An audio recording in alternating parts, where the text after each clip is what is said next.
Okay, so you join the Navy, and then you have an influx of experiences. Right.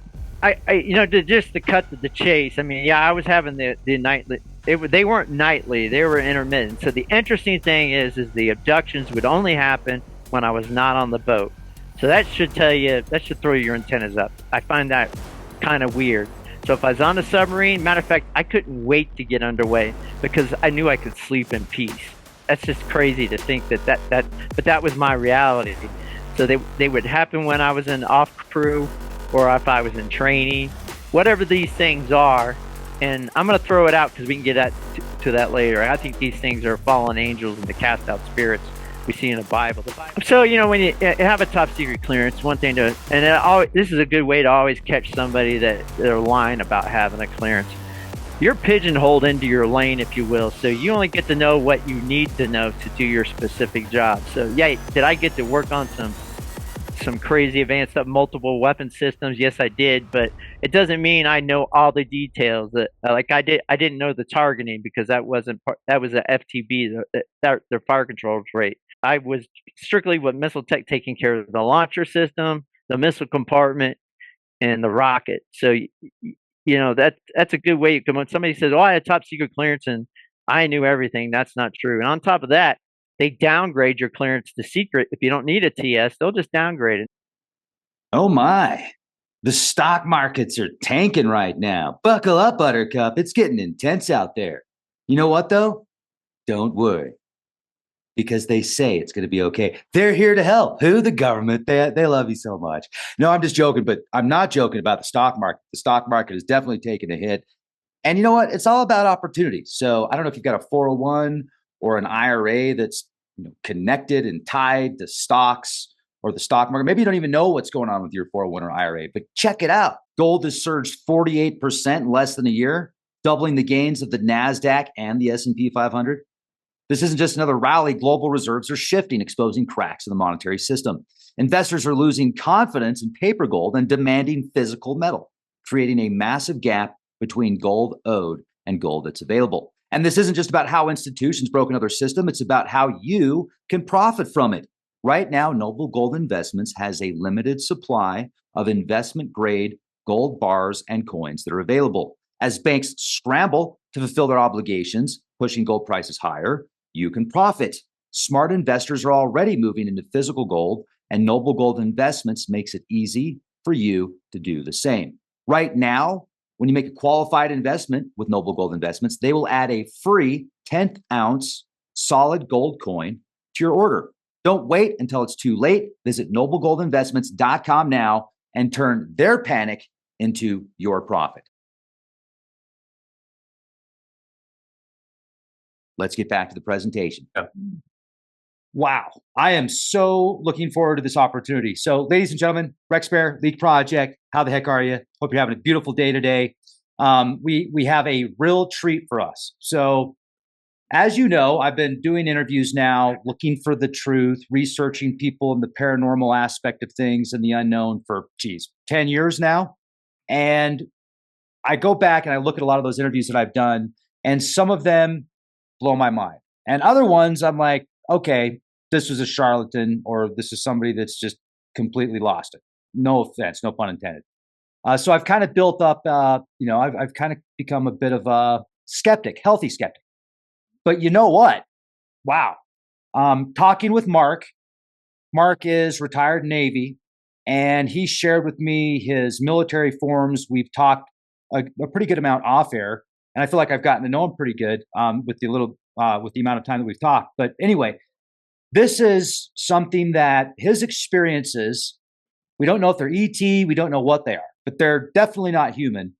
And his experiences that he's dealt with for years parallels another close friend of mine that has worked in aerospace for years, top security clearance. He is going to come out eventually and talk about it publicly. He's told me a lot off air. I've interviewed him several times, so if I said where he worked, you guys would know. But the similarities are fascinating, and this is the kind of stuff that it gets me excited. It's equally as fascinating as it is frightening. I have to remind myself, though, that these experiences are not they're not fun oftentimes when I hear about them. So we got to keep that in mind. It's pretty frightening, especially if you're dealing with it. And so I really want to thank you, Mark, for reaching out to me and being patient with me, because I know that we had sent back a few texts back and forth, and I was like super skeptical at first, but now I feel you're super legit, man, and I really appreciate you taking time and putting yourself out there to speak with us. So first of all, how the heck are you? I'm doing pretty good. Thanks for finally well making this happen today. Thank I've you. been dealing with Rex for a while, and I've done a little bit of media work over the years online. So I completely understand the amount of work that goes into that. So it's difficult to put people in channels to where you want to work them up for an interview. So I completely understand and checking out people and making sure they're legit. But you do have my DD-214. You see my complete service. You can see that I joined in the Navy in 1987. I became a missile technician through what they called the SWAZI program. So any submariners listen out there will know that. And as far as I know, this is the first time a submariner's come forth as an experiencer. So this should be quite a show. Yeah, and what made you decide to reach out to me? Because, well, first off, I want to add a little bit to that. I know that you had shared some regression work where they took you back to some of the experiences and like left you there. Yeah, yeah, that was bad. So first off, I want to clarify because you said I was retired. So I'm medically discharged at 11 years because of a bad car accident when I was stationed at Cape Canaveral. A lot of injuries. So I've had like 18 surgeries, multiple joints replaced. So pain's a daily reality for me. So I am 100% disabled veteran. So in the finally the Navy's taking care of me. But the reason I reached out to you, obviously I got plugged in with the big boys. Well, what I call the big boys with Dr. John Blitch. Dr. Jacobs was in the group and Robert Hastings. And I want to say I was angry with him because like after the regression, I did get left there. And my regression was done by Dr. Bob Upson, who was the lead psychiatrist for MUFON until retired. And I guess he came out of retirement as a favor to Robert Hastings to do my regression. But the main reason I reached out to you is, I mean, I like your work. You've been around for a long time. I mean, starting out at Blog Talk Radio, and I'm looking for somebody that's more real, who's actually looking for the truth, who's not checking their daily metrics every day to see how they're doing, and then just looking for the podcast or the interviews that makes their YouTube channel more better. So, from my understanding and looking at your work, it looks like you're truth seeking.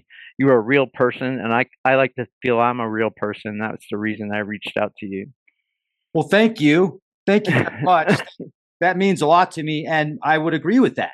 And you'll see that, folks. I mean, anybody that's watched my show, you can go back 10 years and see that when I was interviewing people on 10 years ago, like Nibiru, as an example, they're like, no, dude, it's Nibiru. It's coming to Earth. You can see it. Look. And I'm like, well, dude, I think that's a lens flare, buddy. And people would just freak out about it. And so I got a lot of flack back in the day for saying, hey, these are lens flares. This isn't really Nibiru coming back to, destroy the planet. And dove in deep into many of the scriptures and like the Anunnaki. What really are they? Right. The Zechariah Sitchin stuff. I think a lot of that has been misinterpreted because I don't think. But anyway, so enough about that. So thank you very much. So let's talk about like your experiences. Like what was if we can go back to the first experience you had? You said that you were experiencing these things when you were a kid. Yeah, first experience I had, which normally we don't remember anything when we're like 3 years old. So I was either 2 or 3, but it was a very vivid experience that I remember to this day. Some entity came in through and Richard Dolan has a book out that I think it was the one with 2012. One he put out drawings of aliens that people have reported. And there's a dark. It's got like the same face as a gray with the almond shape, but some kind of squiggly looking hair. I call it like dreadlocks coming on top. But I saw a picture of it, and when I saw it, it hit me to the core. That's definitely it. But that entity came in, and I was in a couch. My mother was in the kitchen, so would have been the early 1970s. She was on the phone, like That was like the early internet, moms on phones talking to each other.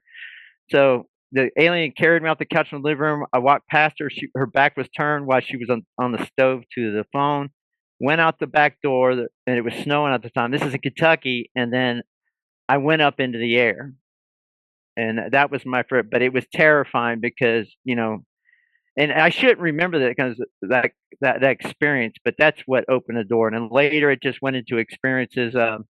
Because we moved. My dad was an up and coming engineer until we moved to Florida when I was like 11 years old. So we moved to New York after that, and I had really bad experiences in New York and Corning, New York. And I've been told a very important thing if you're an experiencer and part of this phenomenon is looking for synchronicities. So it was really interesting because I had a lot of bad abductions, and that's why I sleep with a pillow over my head to this day because the terror from kid. You get the typical buzzing feeling. You like shift into a slightly different dimensional reality, similar to probably what OBE experiences talk about, like a lucid dreaming type effect. And they pick you up, and I just have vivid dreams of going up into the air and looking down on top of my house. That happened in New York and that happened in Ohio. But the interesting thing with the synchronicity is I meet Dr. Bob Upson down in Florida in February to do my regression, and he lived in Corning, New York about the same time that I was there as a kid, and I thought that was just really odd. But that's a lot of the early. So I just knew that this was something that I was dealing with, and other people weren't dealing with, and because the way people, the social value, you just don't discuss things like that around other people because obviously back then in the 70s, nobody's going to believe you. And so I just kept all that stuff to myself. And when Art Bell, when I discovered him in the early 90s and he started getting all these people on, this show took off. That's really, I really started thinking about, hey, maybe there's more to this because I was, told by my parents. My mom was quite aware of this. I discussed everything with my mom and some with my dad. But it's just a monsters in the closet type thing, monsters under the bed. So I tried to believe that's what it was. But like I said, you shouldn't be floating up in the air all the time and looking down. And then, after a brief time when you're gone, you get the falling feeling into your bed, like you're going to die because you're falling from so far up. And I think that's where they put you back. So when Art Bell came on and I started listening to the different people he was talking to in the early days with I mean he had Dr. Greer on of his fame. He had Dr. Bob Jacobs later, but he had Robert Hastings with UFOs and nukes, and we can get into that. That's the main meat of my experience because I worked on nuclear weapons, so that's where more to it. So I started paying a little bit more attention to it and saying, man, maybe I'm part of this, and maybe that's enough to start at this point, and now we'll see where you want to go next. Okay, yeah. Let's go to how often were they taking you? How often do you remember having these experiences as a kid? And as just you said, when you were 3, right? It's 3, so it was throughout my early childhood. I remember it all the way up to being a teenager. It seemed like it settled out, you know, by the time I was 16, but I might have an explanation for that. I started drinking beer at 16, like most of us did back in the 80s, so maybe that's why. And alcohol became a very part of this too, because as my experiences the experiences were intermittent as a kid, but as I got into the Navy and I got onto my first boat, and it clearly escalated when I was doing missile testing at Cape Canaveral, which I sent you a list of all the rockets and submarines that I did test launches and conversions on the weapons, and so it was almost daily there, and I drank a lot because every night I knew I was going to get taken, and it was terrifying. So I know there's people out there that they're channeling aliens and peace, love, and harmony, but and I'm not going to take that away from them. If that's their truth, then that's their truth. But mine was complete terror, and I wanted it to stop. And alcohol became the thing that I used to deal with it. You said your dad was an upcoming engineer. Was he military? So yeah, he was U.S. Army communications during Vietnam. He didn't go in country during Vietnam, but he was an instructor over in Germany. So he got out early in his career. I think he only did 5 years. got out in the mid '60s. And pardon me, let me unplug Alexa back there. Give me a second. Sure, no problem.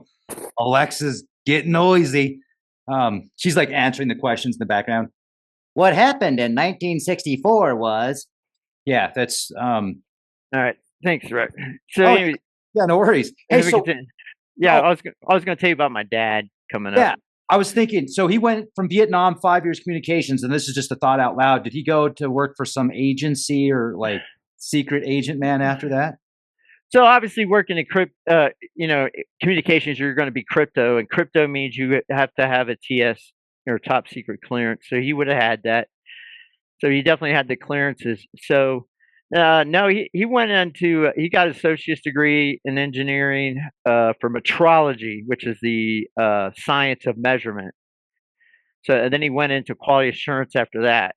So you basically got all these jobs through. Well, back then you had to know people. So he was in JC's, which I can't remember if JC's is linked to the Masons, but he became a Mason too, mainly because that's how you got to know people, and that's how you got the hookup for the better jobs. So he worked for Corning Glassworks, which to this day made fiber optics, which that's a big part of my career field. I used to be, I always joke with people. I spent 20 years building our digital prison. I did a lot of switch work and the old digital switching and a lot of fiber optic. So the fiber optic backbone and all its routers and we call it add drop multiplexers. So it's interesting that my dad went there. Like I said, the synchronicities with Corning, New York, Corning Glassworks, fiber, but yes, through those, he kept changing jobs based on that with the friendships that he formed in these organizations, and you can go into the Masons how crazy that can be, and the theories of that.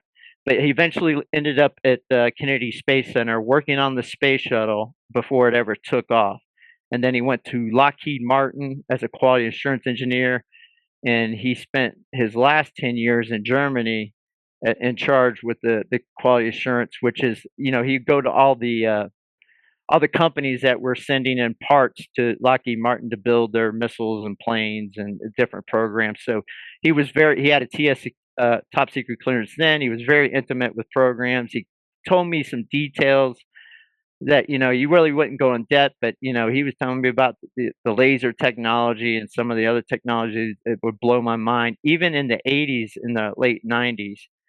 So he was knowledgeable of some stuff that we think that just got invented today, but it sounds like the like Lockheed, Raytheon, the what you call it, the defense complex. They have a lot of technology they've kept hidden for a long time, and so my dad got into that, and so what happened? He left the space center right before the Challenger explosion because he was calibrating all the gauges because everything was analog on the flight deck then, and he didn't want his name on it because he said they were pushing too fast to meet launch schedules, which President Reagan was trying to launch so many a year, and he didn't want his name on it when they blew one up. So he left and went to Lockheed, and that's how he got into all the super secret programs that Lockheed was doing. He was, like I said, he had a lot of knowledge of what was going on for sure. But when he left, it was interesting that the Challenger did blow up, and that would have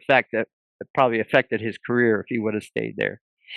Well, I mean, how geez, man, talk about that's got to have an effect on you, knowing that to leave something like that and go somewhere else because you don't feel comfortable with them pushing that work through. That's a Yeah. pretty big statement, man. That's quite the revelation right there. Well, it's that seems to be the MO of society with corporations. I mean, a lot of money's involved, and people's bonuses are on the line. And it's not the people that come in and punch the clock to do their 8 hours a day who do the majority of the work, in my opinion.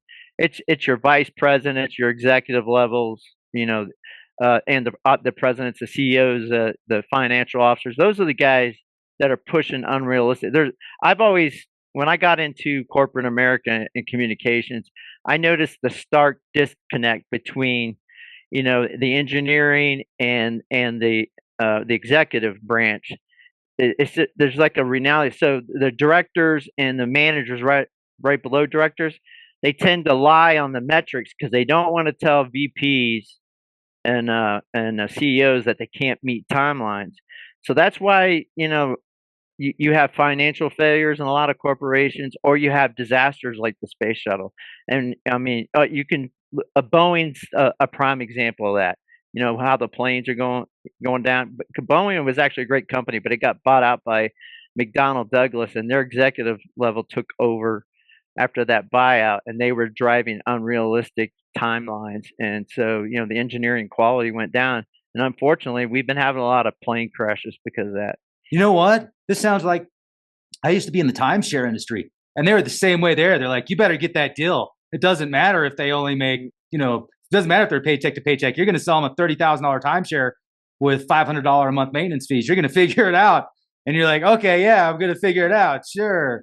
Interesting. Corporations, Department of Defense, timeshare. Hello. Oh man. Yeah, it's a shame that society looks at money being more important than people. I mean, in my daily walk or in my lifetime walk, I've always taken stock in people that are my friends, people that I work with in corporate America or on the job.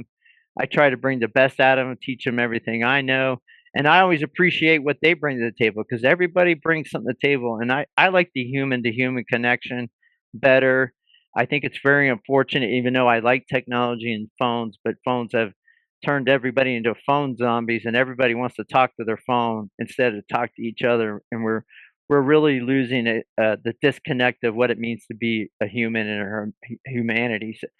So, our friends and the people we work with are way more important than money. But when people start throwing around big money, money becomes their reality. Yeah. I don't want to judge somebody for that. It's just like that's their thing, and it's not mine. Well, yeah, they get raked into it, like you said with the timeshares. They say you better figure out how you're going to sell more timeshares and meet the metrics. So you just do it, and you get caught up in it. You don't. I don't. I think a lot of people at that level don't do it on purpose. Certainly, we all want some extra money, but I think the most of us, uh, we don't want that responsibility of having millions of dollars at our fingertips because that brings a whole nother stress to your life, and it actually that disconnects you from humanity as too when you're dealing at that level. Yeah, it makes me think of the most recent space flight where an all-female crew goes to space, and they're all just super Had Katy rich. Perry on there, and Yeah, I mean, it's like and look, that's cool, right on. A lot of people don't even think it happened. A lot of people think it was just a stunt. I don't know. But I wouldn't be surprised either way. But if you're going to send people into space, well, let's send some people like I don't know, maybe some college kids that are getting straight A's that are they're right. working their butts off for a scholarship or something like that, or people that. But hey, look, man, I'm not. It is what it is, but it's ridiculous. And you know Yeah, what? I really respect you for talking about this because look, like you said, it's good to have money. It's good. We got to pay the bills. Absolutely. And money is definitely, in yeah, my exactly. opinion, not the root of all evil. I mean, money can be it's an extension of you. Right. So, but when these people get in this mindset of we've got these deadlines to meet, we got to come up with these new weapon systems, and now we're at seventh generation starfighters, whatever. So, let's do this, man. I'm so excited to talk to you, and I'm sorry for saying that because I know it's I'm just a regular person that had a unique career path. I'm yeah, not, very unique. Like so you're working. Like tell us about your time in the military. You get in the military, and what are you doing in the military? What's your first opportunity? so yeah, I went to boot camp in Great Lakes, and from there we shot over to submarine school in New London, Connecticut. So that was two almost 3 months of training there, and then back Real then, quick, if I can ask, real quick, two questions. yeah. Are you German? Do you have German heritage? No, my heritage is out of England. So, my last name is designated by a landmark in England. So I'm definitely from England. Okay, okay. I just asked that because you said that your dad was doing some work in Germany, and I know people that have had certain experiences. They've got German bloodlines. Right. The reason he went, he learned my dad was very intelligent. He was one of those people that memorizes everything he reads, can repeat it, but that only needs to see something once. So he learned the language in his time in the '60s when he was stationed over there in the army. So, and he always wanted. And I've been to Germany a couple times when I was doing submarine patrols out of Scotland. I would go down and see him. Germany back then at least was a beautiful place, beautiful people, and great food. So I completely understand why he wanted to go there. I mean, once he found out that job was available, he fought tooth and nail until he finally got it, and he did get it, and he did fairly well over there, and was well respected for it in Lockheed or Lockheed Martin. Yeah. Yeah, that's pretty cool. My brother is married to a gal that works for the military. She's not like in the military, but she does work for the military, and they're out there at a German base, and they love it out there. They absolutely love it. So Yeah, it's awesome out there. It's what everybody says they want to go to Paris. I'm not into. I mean, I love all the old like was it the Versailles Palace? Yeah, if I'm saying that right. I love all the churches and all the old architectures and the castles, but the French people are just they're different. I mean, I shouldn't poo-poo on anybody, but they're just they don't really care for anybody visiting, and they do it in Paris because it's a tourist trap, but anywhere else, forget about it. So I always say, go to Germany, go to Austria, Salzburg. Man, you could say I think it's Beethoven's piano on the ground because he lost his hearing. I mean, all that all the great history going back to the 1700s. I mean, I know not everybody's into that, but I loved all that stuff. So traveling around Europe because I was doing patrols out of Scotland really gave me a unique way to do it for free and appreciate, our history for sure. Scotland, how cool is that? Did you see the William Wallace Castle? No, I didn't. I only castle I went over to the other side to Edinburgh. Okay. So when I was doing submarine patrol, I mean, it was 1 week to 2 weeks max. Usually a week. We did crew turnovers. There's two crews on the submarines, and it's all about getting that boat back to sea. Because being nuclear weapons, it's a launch platform, and we're covering target packages.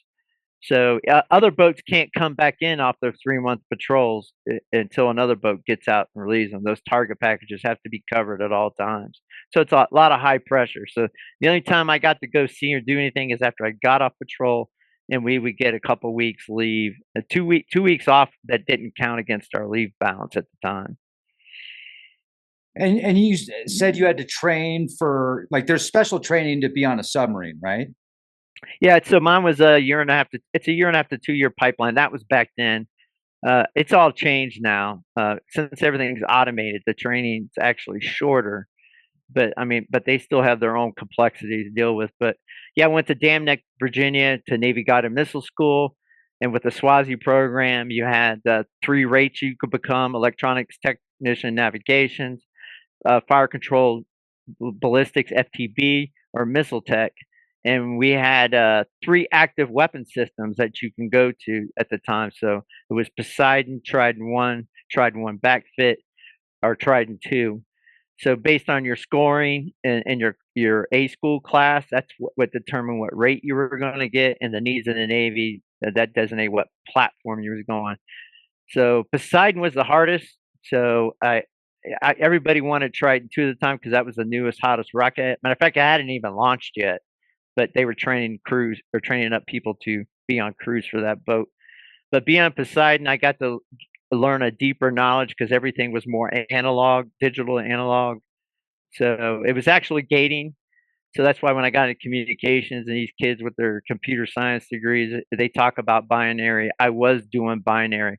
So I was trying to use an O scope to chase highs and lows through AND gates, OR gates, flip flops, you name it. There'd be like four gates on a card, and I would have schematics that were literally 12 feet long. I pull them out, and I'm using O scope going through all the gates on the fire control equipment. In my case, it was miter 7. I was charged up because I was missile tech, and it was pretty intense, and it was very interesting to be at that level. But unfortunately, a lot of that kind of troubleshooting and that knowledge is just a 1 or 2 week history lesson in a computer science degree program. And so that's like, is that still something that people do? No, they don't have to do it. It's all computer driven. Like just it's similar computers like they got. The system stays pretty analog because you don't want the enemy breaking into it. You'll see that Right. in the Air Force. A lot of it stays analog, but a lot of the interfaces are have become what they call COTS. What do they call it? Computer off the. I can't remember what COT stands for. I'm having a brain fart on. I will assimilate. Commercial off the shelf or something like that. Yeah. There's a Okay. lot of plug and play, so you don't have to troubleshoot down to the actual gate anymore. You just if the computer says a module or like a big box needs to replace, you just replace that box and everything comes back on online. It doesn't take 30 minutes to target anymore. Like when we did targeting to actually put that into the fire control system, that would take hours to do. That's something that can be done in minutes now. I know they say we don't target each other, that's because we don't need to, because you can just push a button and bam, you're targeted. So it's real different. So I mean, like I said, I become a Poseidon C3 missile tech, and that's why I went to Scotland. The boats were the 41 for Freedom, the older missile boats that carried 16 missiles that were built in the 60s. My first boat was the Ulysses S. Grant. That was my qual boat, and I later converted to Trident 1 backfit and went to the Stimson, and I was there for one patrol. I did 5 patrols on the Grant, 1 patrol on the Stimson, and I decommissioned both of them, or at least took them around. So that's when we do strat offload, and we offload all the missiles. So I never made it to training and served on an Ohio class submarine, but I went to a submarine tender after that. Did 2 years on the Canopus, and though all these old programs were decomming because this is the early '90s. The Cold War is over with, so we had a lot of boats to get rid of to meet. I think it was SALT II treaty. You can only have so many missiles and boats, so they were just decomming the old 41 for Freedom boats right and left. I mean, they were 25 to 30 years at that point, so it was rightfully so. They were time to be decom because they were at the end of their service life, and the Canopus went bye-bye after that too. Canopus was an advanced. You could put the submarine tenders out in Scotland was one. They had one out in Guam. They had one in Rota, Spain. So the boats would just pull up there and they could do full maintenance for the entire ship there. They had uh, machine shops, they had electrical, they had all the rates and training to make any kind of part or get a hold of any part you would need to do advanced maintenance for the submarine to get it back on patrol. And they will actually offload and load the missiles from the submarines into what we called the plug deck on the Canopus. And there was a couple other tenders that did this as well. And you put the missiles in there, and then there could be some advanced maintenance there. And we had what we called weapons technicians, WDs, and they would, after the warheads were detonated, they did the advanced maintenance on the warhead itself. So I learned the launcher system, the missiles. So I'm very intimate with the C3, Trident 1, and Trident 2 because I went into missile testing, and those were the platforms that I was trained on. And then I got the unique experience. And back then, it was like Top Gun. Only the best of the best, the missile techs got to go to Naval Ordnance Test Unit Cape Canaveral. So that's where we got to. A boat would come in for two different type operations: FCT or DASO. So FCD being Fleet Combat Exercise and Training, and DASO was a demonstration and shakedown operations. So the FCT was more geared for you're a boat on patrol. Say you've been out a month, you get a message to come in that you're going to go to Nuke 2 and do an actual live test launch. They would come in, offload the warheads. We would either fly to their location, which was mostly Kings Bay when I was there, because the Western Range was closed at the time, and we would convert their usually four max, but usually 2 missiles. We would put their strike packages on the motor dome so we can destroy it, or flight termination in case it went off the flight path. And we would also put a bunch of test gear throughout the missiles so we can get readouts on the rocket performance, so it could go back to the engineers at Lockheed. And we put what we call a telemetry pod and antennas on the front end, so we can have a C-band downlink on it and be able to monitor it and its flight path and retrieve all that data. So, and then we put like a mini test set, like a little NASA control room, if you will, which was reading all the data from all our instrumentation on the rocket itself. We had an excellent team, call outs, probably the most professional people I've ever worked with. Best friends. We're all in our mid to late 20s doing it, doing the job that our equivalent in the civilian world, well, they have multiple degrees they work in those big control rooms at SpaceX and NASA. But it was a unique position as an enlisted man because in the Navy, the enlisted run everything on the rocket, where the Air Force, they push all the buttons and run the launches on the Air Force. You have to be an officer on their side. So it was just a unique experience to have at a young age to be able to see and do. And they cram everything down your throat quick, Rex. All the training from the beginning of my career through the end of it, and you get pretty competitive about it. So, in college, you kind of leisurely go to your classes. You might go to a party. You don't necessarily have to do the work. You're paying big money to get that degree. The Navy doesn't have time for that. So you would have 50 to sometimes 60 hours of training or more because, you had your regular 40 hours of training, but you had to do off-time study just to keep up because anything below a 90 was considered a failure. So because of that, we got very competitive, in our training. So like I said, only the best of the best got to go to Cape Canaveral. It was an honor to be there. I have people working for Lockheed that I served with during my enlisted time who say that the program's quite not the same. All these kids, they're a casualty of what I was telling you about earlier, being raised on cell phones and video gaming. So that's what's most important to them. They said camaraderie's not there. And it doesn't look like their heart and soul's into it from what I'm being told. So that's unfortunate if that's true. But back then it was the real deal, and it was an honor to serve with those guys, and those guys are still my best friends to this day. Wow, man, what a resume. That's what I'm talking about. You're a stud, man. That's pretty freaking cool. Now these missiles that you were working on, are these are all nuclear missiles? Yeah, they're all nuclear capable missiles. So obviously, you take the nukes off when you put them in a test configuration. So the FCET gives a crew the ability to go out and feel what a live launch is like. They actually run their nuclear weapons release procedures, so they know exactly how the boat behaves when the missile, because when a missile leaves an Ohio class submarine, I'm always wrong on the measurements. It's just something like 42 or 43 foot long. The Trident 2 is 8 feet wide, 3 stages, goes into space. That's a lot of hardware that leaves a boat in a second. The boat bounces violently. So to help people with the launch phase so they can understand it, because none of this is classified. Heck, you can watch YouTube videos about it.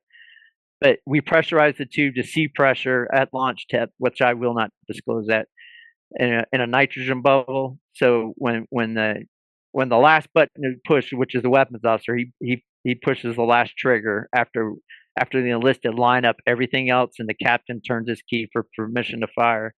When that boat leaves, it leaves in a nitrogen bubble, and it's pretty violent just leaving the boat. There's a small rocket motor at the bottom called a gas generator. So it lights off a little bit of rocket fuel, probably a different type that's in the missile, and it mixes with water and it turns into high pressure steam. So it literally just pops it out like you kind of saw with the water rocket toys we used to have. It just pops it out of the tube. It leaves pretty violently, shakes out. I always compared it to bungee jumping. I never bungee jump, but that's the kind of fear and the exhilaration you get when it leaves. But it leaves in that nitrogen bubble through the water, never gets wet. It jumps out of the water. It starts to fall, and then when it falls, accelerometers pick up, send signals, and that's when you get first stage ignition on it. And then that's why if you watch videos online, you'll see each Trident 2, they kind of take off at a different angle. That's because the missile's trying to orientate itself after the first stage lights off. Dude. Okay. So folks, listen to this. This is some of the different programs that Mark has been a part of. And we've got the USS Michigan, the Trident C4, then the USS Ohio, USS Florida, USS Alaska, USS Nevada. These are different ships you've been on, different vessels, correct? And then the Trident D5, USS Maryland, USS Tennessee, USS West Virginia, USS Wyoming, HMS Vigilant S-30, a UK boat, USS Louisiana, USS West Virginia.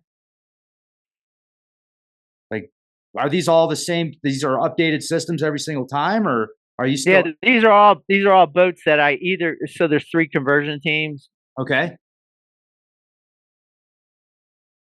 Uh oh, Usually we got to bring down all that test.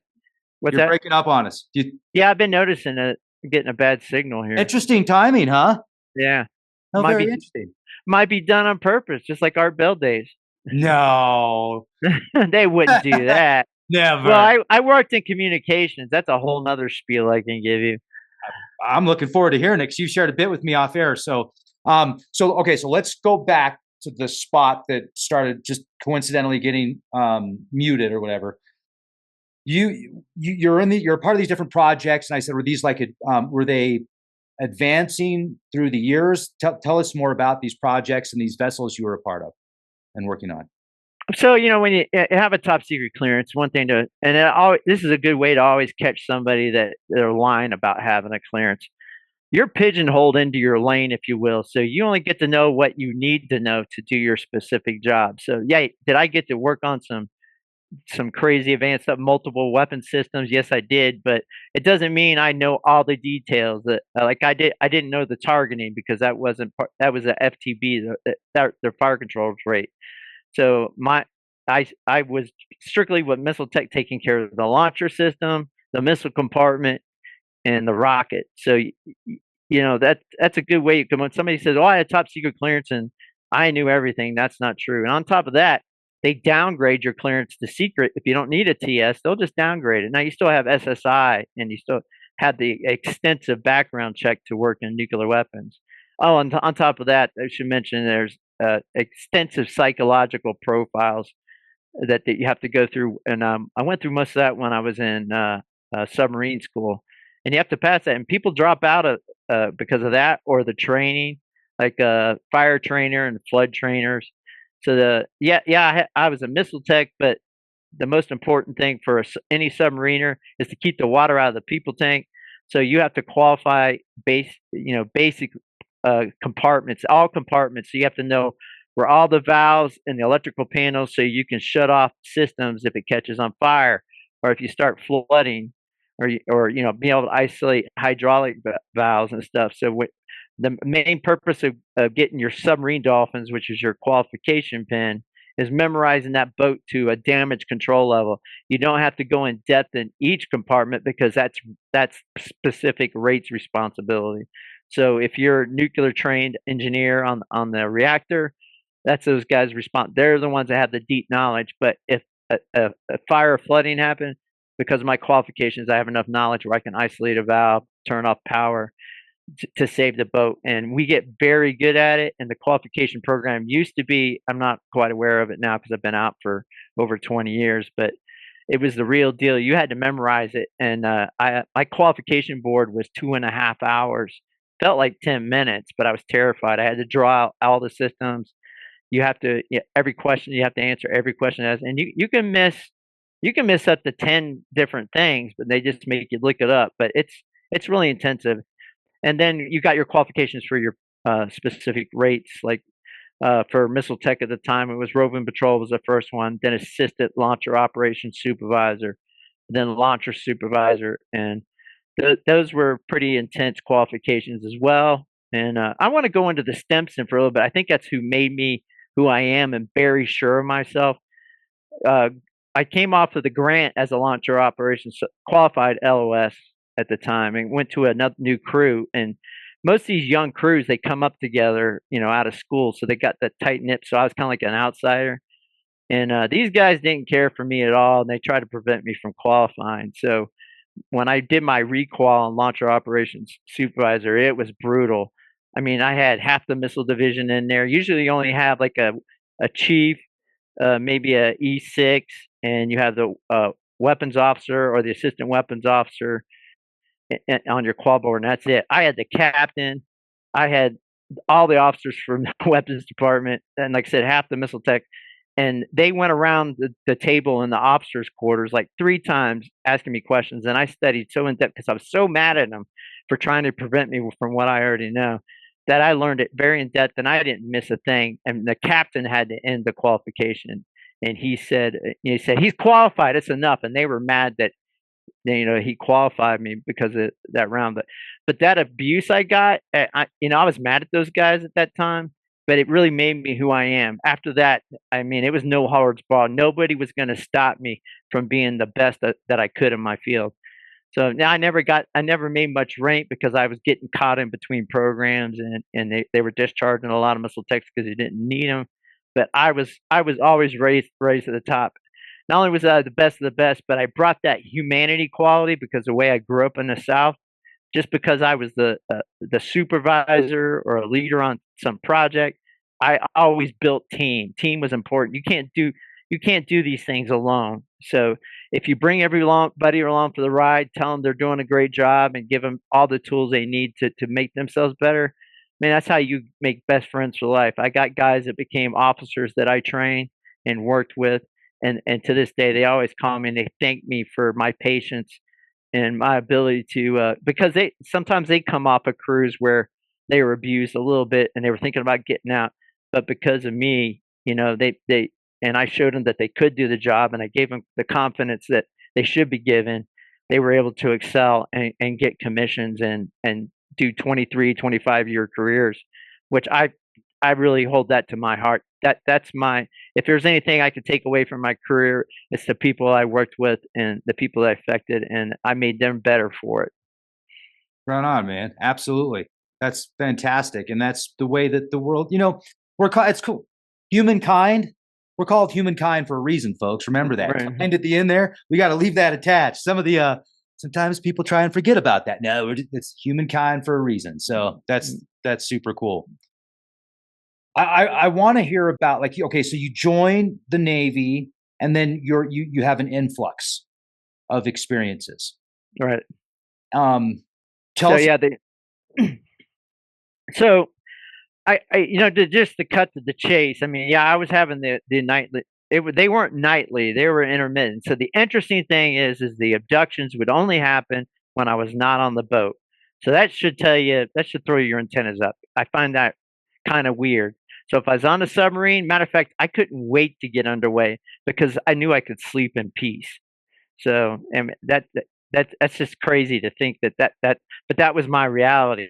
So they would happen when I was in off crew or if I was in training. So Robert Hastings, when I hooked up with him, he gave me and he has a lot of great work, and I highly recommend people go read his work. With UFOs and nukes. So because of that, I can understand that there's a this is kind of scary. The reason they abducted because whatever these things are, and I'm going to throw it out because we can get to that later. I think these things are fallen angels and the cast out spirits we see in the Bible. The Bible's been around for 2,000 years for a reason, but that's that. But he thinks they're just aliens from an unknown part of the galaxy that show up, and they exploit the timeline, so they know that from the time you're a kid that you're going to be working on a particular weapon system. So that's why the abductions start early.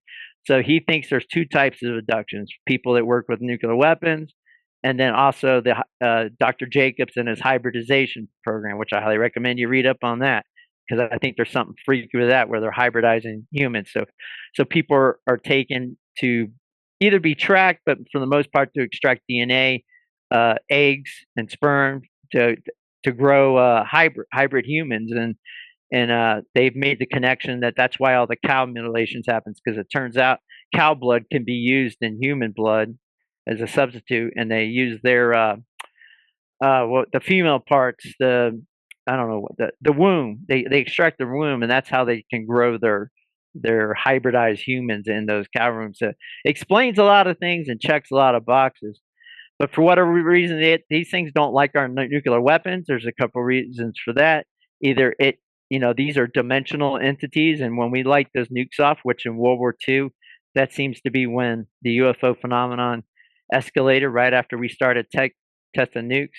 So when you light one of those things up, because the atom splitting the way it is, it might have some kind of trans-dimensional effect, and that's why they don't like it. And my reason is I think these are fallen angels and the entities that were cast out from heaven and I like to call heaven reality prime. I think that's a good thing. So my working theory is these things are trying to they're trying to hybridize humans to create an army to battle Jesus, if you will, when he comes with his warning, and they need to come through our realm to get to reality prime. So that's why the biblical war Armageddon needs to happen. So they're building the hybridized army, if you will. And I'm not saying any of this is right. I'm just speaking my truth. That so people don't say this. Oh, he's speaking nonsense. I'm just speaking my truth the way that I understand it. But they don't. So the reason they won't like the nuclear weapons is because if we destroy our reality, which I mean, literally to this day, we've probably almost pushed a button. We destroy this world. They can't come to this reality or our 3D reality that we live in today to get to reality prime. So that's my theory on what's going on, based on, like I said, Dr. Jacobs' work and Robert Hastings' UFOs and nukes. And I did send you a message because those things have been buzzing us when we're launching rockets out there. And I finally found a live message, that shows that there was objects there. I think it was two objects there, and you can put that picture of that message traffic because the Air Force on the range was tracking those two objects that they called them UFOs at the time, not UAPs, that were buzzing the test launch area. They were right above the submarine, and then they zipped off when a couple of fighter jets were launched to go figure out what they were. Where So did you yeah, send that to me at? I sent that to you earlier, but if you don't have it, I'll send a message to you. It's the only authenticated message. I sent that to an intelligence officer buddy of mine, and he said that message is authentic. Man, So I if you can could, please. Yeah, I'd really like to. I didn't get that, so that'd be great. Yeah, I mean, I understand. You got a lot going on, Rex. You can't see everything, so no Well, no yeah, real but reason to be mad at you. I should be seeing everything with you, man, because this is really important, and you're taking the time out of your schedule to show me. So I need, I feel that this is, and I feel it's very important. And Hold on, I gotta go secure a barking dog. Give me a all right, second. go take care of that dog, and I'll, yeah. So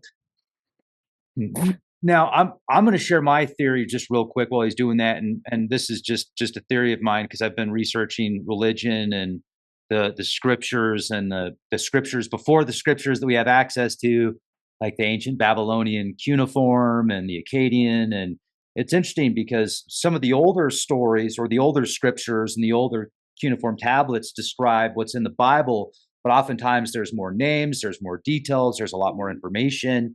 And I think that a lot of stuff in the biblical scriptures is also connected to the zodiac when certain references are made. So you have to be really careful how you interpret the data, and it is still very invaluable. And it does seem like there's certain passages that describe what Mark has referred to as like the as angels or Yeah, Luke 17:26, and in those days the Nephilim walked the earth. So I mean, there you go. That was with Noah's time. now the thing about the Nephilim is though you have to really understand what a Hmm. Nephilim is. Because if you take the interpretation of the book of Enoch and you read about the Watchers and then Hmm. they have sex with earth women and then they have the Nephilim, Right. how big the Nephilim are, well, they're about 1,000 feet tall. And I'm just not buying it. So there's got to be some Yeah, yeah. I don't think everybody knows the truth, and when you bring religion into it, I think that people they get a disconnect because unfortunately religion has been used as a control matrix and pride and to get rich.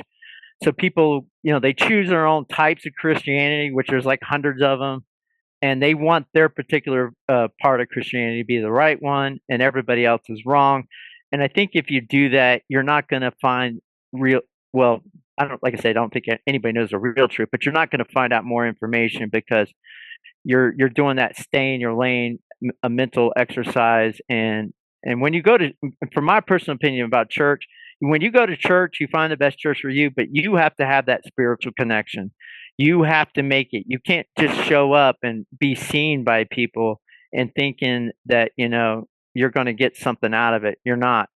It's a personal thing when you do religion. It doesn't have to be Christian. I mean, any of the religions that are there's a lot of things with spiritualism, and there seems to be something that we're here from a different realm, definitely. And if you're not being prayerful or doing time to meditate and get that spiritual connection to yourself, and you're just showing up to church just to hang out, and be seen, where you're doing yourself a disservice and you're not going to get anything out of it. It's a very powerful connection that you can use to, like, I haven't been to church in a long time, but I was raised Lutheran, and I used to go to church, and it was a great, you'd get that feeling where your hair would stand up. The vibe was great. It was just it's a really happy, great energy. And so I think that it can be a great connection. It can connect you, bring you closer. It can also, depending on where you take it, can take you further away. So it's all a personal preference. And I find everybody. Yeah. With these big, where they're filling basketball stadiums where they bought them. Unfortunately, these people are being entertained. It's just like going to a rock concert. Like going to see AC/DC. You get that same kind, like you're saying, the hair standing, the great feeling, because you're experiencing something great with a lot of humans. So, but that's not the spiritual connection I'm talking about. These are the only things that I think you can get in private, with your, like any of the meditating arts that people practice. Yeah. And prayer. That's the difference I'm talking about. You got to get that own personal connection, and you're not going to get that just because you're talking with some preacher or a priest or a bishop or Yeah. So that's what I mean, making it personal. And so it doesn't have to be Christian either. I mean, we have all the Aborigines, we have all the different cultures with the ayahuasca down in, my wife being from Peru, so I'm quite aware of. They have like the witch doctor shamans down there and stuff like that. Yeah. You can't rule any of those things out because we have a rich history. And if we really want to, you really got to take it all in, and you can't discount anything just because you're you're a Baptist or you're Lutheran or you're a Mormon.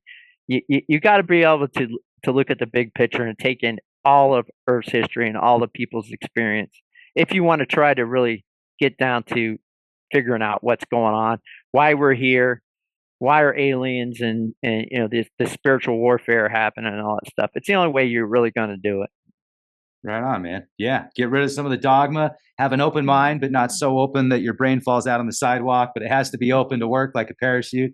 That's cool. And, just to bring this up real quick, I would also not be surprised if this hybridization program and these grays that are oftentimes seen by yourself and others, whether or not it's not where they're from. It seems like that's a biological technology, like they're soulless. So they're more or less like a droid, but it's biological in nature. And it seems like there are a lot of people who have arrived to that conclusion from different paths.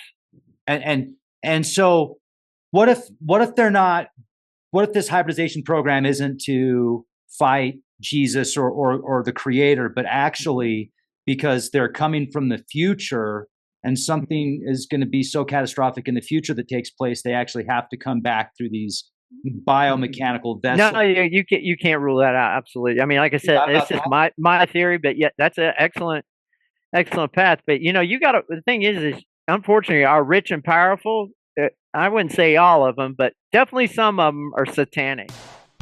So jump on over to our Patreon page. You can listen to this uncensored. Mark gets into some very important information, and it's only available on our Patreon page. Hit the bell, be well, be the change you want to see, everybody. Thank you.